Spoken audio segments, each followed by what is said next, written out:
इस वीडियो में दी गई जानकारी का उद्देश्य सामान्य जागरूकता और शैक्षिक जानकारी साझा करना है। भारतीय संविधान के अनुच्छेद 51A के तहत प्रत्येक नागरिक का कर्तव्य है कि वो वैज्ञानिक दृष्टिकोण, मानववाद और सुधार की भावना को बढ़ावा दे। भारतीय संविधान ने हम भारतीयों को रीति रिवाज, परंपरा और अपने धर्म को बनाए रखने की स्वतंत्रता दे रखी है, लेकिन रीति रिवाज, परंपरा और धर्म के नाम पर अंधविश्वास को बढ़ावा देना समाज और देश के लिए हानिकारक होता है। संविधान हमें अंधविश्वास के खिलाफ जागरूकता फैलाने का अधिकार देता है ताकि हम एक प्रगतिशील और तार्किक समाज का निर्माण कर सकें। इस वीडियो में व्यक्त विचार हमारे अपने हैं और इसका मकसद किसी की भावनाओं को ठेस पहुंचाना नहीं है।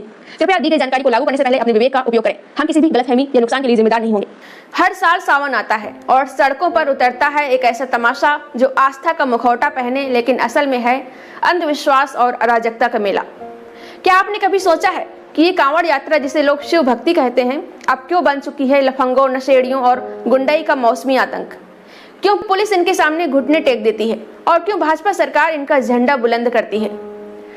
नमस्कार, स्वागत है आपका समाज का सच में। आज हम बात करेंगे एक ऐसे मुद्दे की जो हर साल सावन में हमारे देश की सड़कों को जंग का मैदान बना देता है। जी हाँ, मैं बात कर रही हूँ कांवड़ यात्रा की। ये वीडियो उन लोगों के लिए है जो तर्क से सोचते हैं, जो अंधविश्वास को चुनौती देना जानते हैं और जो देश में फैल रही गुंडाई को बेनकाब करना चाहते हैं।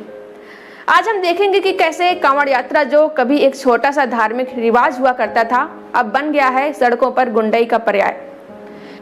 हम ये भी समझेंगे कि इसके पीछे भाजपा सरकार का वोट बैंक गेम कैसे काम करता है और हम ये भी सवाल उठाएंगे कि आस्था के नाम पर यह अंधविश्वास कब तक चलता रहेगा। क्या आप मानते हैं कि गंगा जल को सैकड़ों किलोमीटर ढोने से भगवान शिव खुश हो जाएंगे? और अगर वो गंगा जल जमीन पर गिर जाए या किसी से टच हो जाए तो क्या आपकी आस्था अपवित्र हो जाएगी? साथियों, कांवड़ यात्रा को समझने से पहले हमें ये समझना होगा कि ये अंधविश्वास का बड़ा खेल है।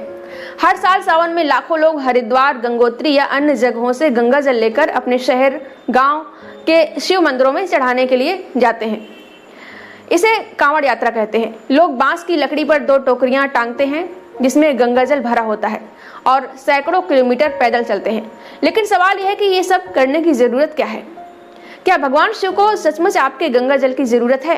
क्या वो इतने छोटे हैं कि अगर आपका गंगा जल जमीन पर गिर जाए या किसी से छू जाए तो क्या वो नाराज हो जाएंगे? ये सब अंधविश्वास नहीं है तो और क्या है? कांवड़ यात्रा के नियम कहते हैं कि कांवड़ को जमीन पर नहीं रखना चाहिए वरना वो अपवित्र हो जाएगा। अगर गंगा जल जिसे दुनिया की सबसे पवित्र नदी माना जाता है वही उसका पानी किसी के छू जाने या गिरने से अपवित्र हो जाता है तो ये तर्कसंगत है क्या? नहीं, ये अंधविश्वास है।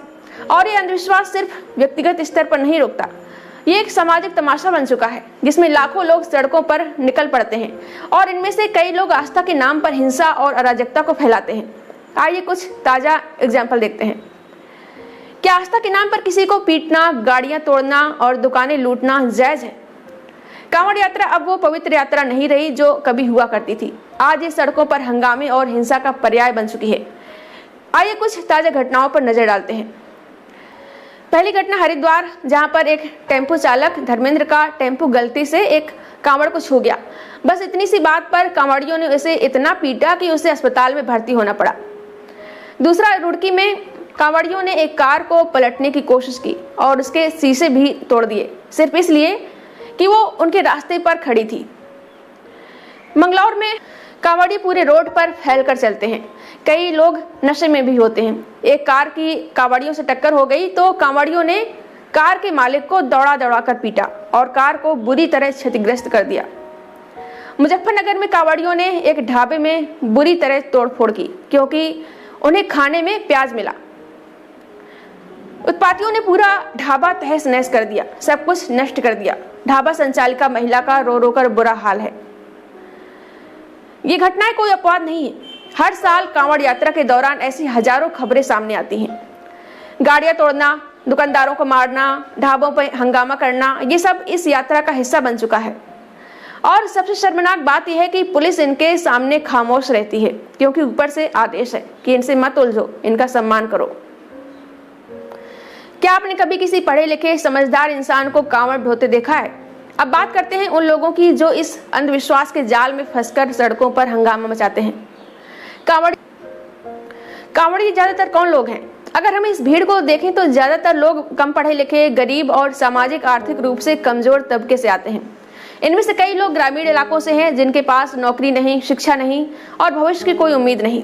कई लोग कहते हैं कि कांवड़ियों में दलित और पिछड़ी जातियों के लोग ज्यादा होते हैं क्योंकि ये वो लोग हैं जिन्हें समाज ने हाशिए पर रखा है। इनके पास अपनी कुंठा और गुस्सा निकालने का कोई रास्ता नहीं है। कांवड़ यात्रा उनके लिए एक मौका बन जाता है, झुंड में ताकत दिखाने का, लाठियां लहराने का और समाज को डराने का। और ये सच है कि हाई एजुकेटेड, संपन्न या शहरी मध्यम वर्ग के लोग शायद ही कभी कांवड़ यात्रा में हिस्सा लेते हैं, क्योंकि उनके पास अपनी जिंदगी की समस्याओं से निपटने के लिए तार्किक रास्ते हैं। वो मंदिर में चुपचाप पूजा कर सकते हैं, न कि सड़कों पर इस तरह गुंडाई करने निकलते हैं। मैं ये नहीं कह रही कि सभी कांवड़िए गुंडे हैं, लेकिन हाँ, ज्यादातर लोग इस यात्रा में जो हिंसा करते हैं ये वो लोग हैं जिन्हें अंधविश्वास और सामाजिक दबावों ने गुमराह कर दिया है। और ये अंधविश्वास उन्हें मिलता है धर्म के ठेकेदारों और उन नेताओं से जो इनका इस्तेमाल अपने वोट बैंक के लिए करते हैं। अब सवाल उठता है कि आखिर कांवड़ियों को इतनी छूट क्यों मिलती है? क्यों पुलिस उनके सामने मूक दर्शक बनी रहती है? जवाब है सरकार। उत्तर प्रदेश में योगी आदित्यनाथ की सरकार कांवड़ यात्रा को एक धार्मिक आयोजन से ज्यादा वोट बैंक की रणनीति के तौर पर देखती है। हर साल सरकार इस यात्रा के लिए करोड़ों रुपए खर्च करती है। योगी सरकार कांवड़ यात्रा के लिए हेलीकॉप्टर से पुष्प वर्षा करती है, ड्रोन से निगरानी और विशेष सुविधाओं की व्यवस्था करती है। लेकिन जब बात हिंसा की आती है तो वो सरकार खामोश रहती है, क्योंकि ये अज्ञानी कांवड़िए उनके वोट बैंक का हिस्सा हैं।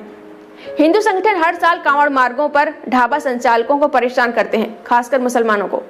ये सांप्रदायिकता को बढ़ावा देना नहीं है तो और क्या है? भाजपा सरकार कांवड़ियों को शिव भक्त कहकर महिमा मंडन करती है, लेकिन उनकी हिंसा पर चुप रहती है। ये दोहरा रवैया साफ दिखाता है कि ये सब वोट की राजनीति का हिस्सा है। और यही वो कारण है जिसके चलते कांवड़ यात्रा अब अंधविश्वास और अराजकता का मेला बन चुकी है। क्या भगवान को सचमुच आपके गंगा जल की जरूरत है, या ये सब एक अंधविश्वास का खेल है? समय है साफ साफ कहने का कि आस्था अंधविश्वास का दूसरा नाम है।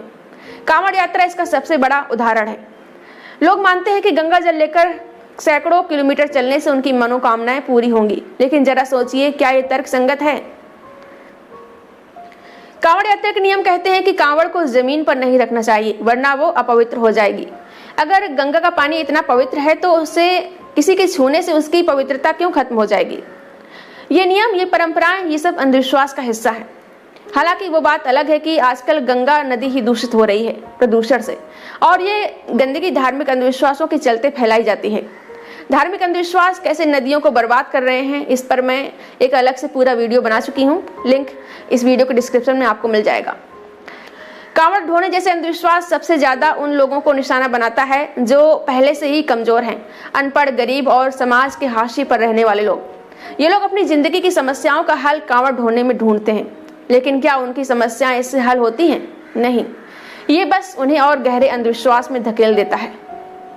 कांवड़ यात्रा जैसी परंपराएं हमें तर्क से दूर ले जाती हैं। ये हमें सिखाती हैं कि समस्याओं का हल तर्क और मेहनत में नहीं, बल्कि बेवकूफ़ी भरे रिवाजों में है। और यही वो कारण है जिसके चलते हमारा समाज आज भी पिछड़ा हुआ है। कब तक हम अंधविश्वास और गुंडाई के नाम पर सड़कों को इस जंग का मैदान बनने देंगे? तो इस अराजकता और अंधविश्वास का समाधान क्या है? क्या कांवड़ यात्रा को पूरी तरह बंद कर देना चाहिए?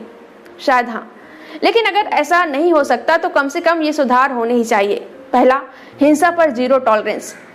कांवड़ियों की हिंसा पर सख्त कार्रवाई होनी चाहिए। पुलिस को स्वतंत्र रूप से काम करने की छूट मिलनी चाहिए, न कि ऊपर से आदेश का इंतजार करना चाहिए। दूसरा, अंधविश्वास के खिलाफ जागरूकता। स्कूलों, कॉलेजों और सामाजिक संगठनों को अंधविश्वास के खिलाफ जागरूकता फैलानी चाहिए। लोगों को समझाना होगा कि गंगा जल ढोने से उनकी जिंदगी नहीं बदलने वाली। राजनीति को धर्म से अलग करना चाहिए। सरकार को कांवड़ यात्रा को वोट बैंक के लिए इस्तेमाल करना बंद करना होगा। धार्मिक आयोजनों को धर्मनिरपेक्ष ढंग से मैनेज करना चाहिए। कांवड़ियों में ज्यादातर लोग कम पढ़े लिखे और बेरोजगार हैं। अगर इन्हें शिक्षा और रोजगार मिले तो ये अंधविश्वास के जाल में नहीं फंसेंगे। लेकिन सबसे ज्यादा शर्म की बात यह है कि भाजपा सरकार शिक्षा रोजगार को खत्म करने में लगी है। अभी यूपी की भाजपा सरकार ने 5000 स्कूलों को बंद करने का आदेश दिया। इन्हें मर्ज किया जाएगा, जिससे छोटे गांवों के माता पिता बच्चों को दूर स्थित स्कूल में भेजने से कतराएंगे। इससे बहुत से बच्चे शिक्षा से वंचित हो सकते हैं। साथियों, कांवड़ यात्रा एक अंधविश्वास है जो सड़कों पर हिंसा और अराजकता को जन्म देता है, और इस अंधविश्वास को हवा दे रही है भाजपा सरकार, जो इसे वोट बैंक के लिए इस्तेमाल करती है। लेकिन अब वक्त है सवाल उठाने का, अब वक्त है इस अंधविश्वास को चुनौती देने का। आप क्या सोचते हैं? क्या कांवड़ यात्रा को अब भी पवित्र माना जा सकता है, या ये बस अंधविश्वास और गुंडाई का मेला है? अपनी राय कमेंट बॉक्स में ज़रूर बताएं। और अगर आप अंधविश्वास के खिलाफ आवाज़ उठाना चाहते हैं तो इस वीडियो को लाइक करें, शेयर करें और हमारे चैनल को सब्सक्राइब न किया हो तो सब्सक्राइब कर लें। मिलते हैं अगली वीडियो में। वीडियो को पूरा देखने के लिए धन्यवाद।